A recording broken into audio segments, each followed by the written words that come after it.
বাংলাদেশের বিনোদন অঙ্গনের আলোচিত অভিনেত্রী আসনা হাবিব ভাবনা ছোট পর্দা থেকে বড় পর্দা দুই মাধ্যমেই দর্শকদের মন জয় করেছেন।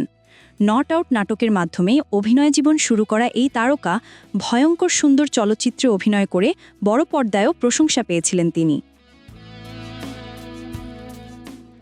অভিনয়ের পাশাপাশি সামাজিক যোগাযোগ মাধ্যমে ভাবনা সক্রিয় থাকেন, যেখানে তিনি ভক্তদের সঙ্গে তার দৈনন্দিন মুহূর্ত ভাগাভাগি করেন।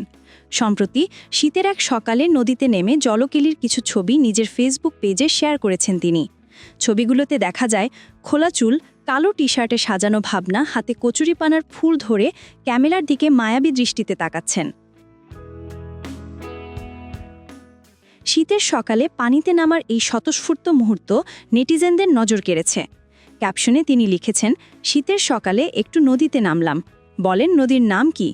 ছবিগুলো প্রকাশের পর ভক্তদের মধ্যে মিশ্র প্রতিক্রিয়া দেখা দিয়েছে। অনেকে তার সৌন্দর্যের প্রশংসা করেছেন, আবার কেউ শীতে নদীতে নামার সাহস দেখে অবাক হয়েছেন। একজন মন্তব্য করেছেন, নদী যেটাই হোক আপনাকে ভীষণ সুন্দর লাগছে। আরেকজন মজা করে লিখেছেন, আমার তো দেখেই শীত লাগছে, আর আপনি পানিতে। ভাবনার এই জলকেলি মুহূর্ত সামাজিক যোগাযোগ মাধ্যমে দ্রুত ভাইরাল হয়েছে এবং দর্শকদের মধ্যে আলোচনার কেন্দ্রবিন্দুতে পরিণত হয়েছে।